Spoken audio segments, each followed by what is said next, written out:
Thank you to Yanmar for bringing us this video series. Don't settle for less when you can have more.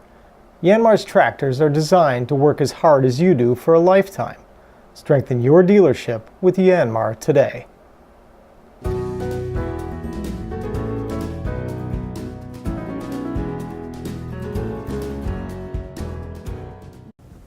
Okay, so let's talk about job analysis.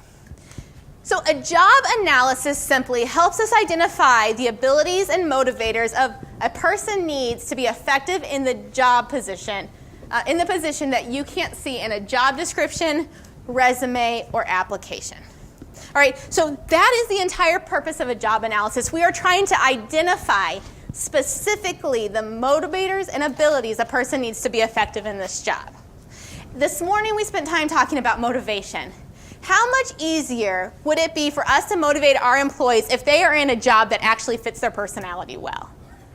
Way easier. It would be way easier because we know that they are in the right position for their personality and that they're not going to have to adapt their personality to fit the job.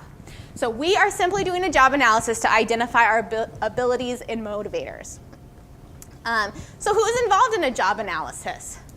When you do a job analysis, you're going to want at least, 3 people involved in this, right? We're going to want 3 people who know the job well, like what is going to be required of this person well.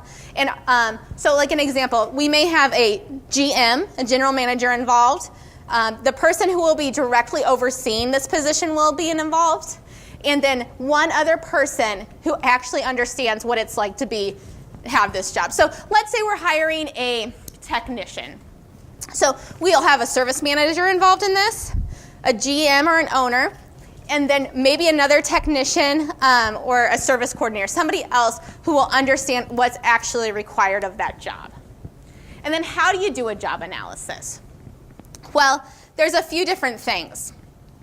The first thing, and I'm going to talk about this high level, but we're actually going to jump in and do one of these together so that when you go back to your dealership, you can actually go back and replicate this. So a few things. Number one, how you do a job analysis is you ask each of these people individually to list out the 3 main job functions in their mind, right? So that's going to be our very first step. We're asking the people individually to outline the 3 main job responsibilities in their mind. It's the very first thing we're going to do. So if we have a technician, what would be 3 main things that would be the responsibilities of a technician? Yes?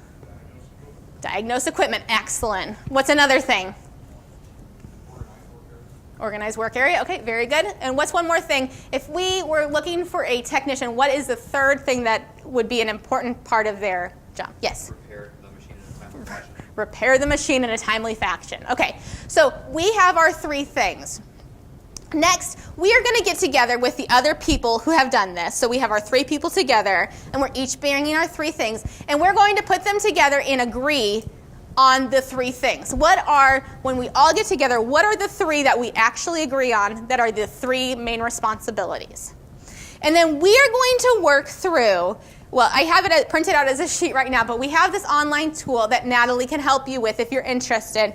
But we go through and we say, under these situations, this is the priority that we have for a job.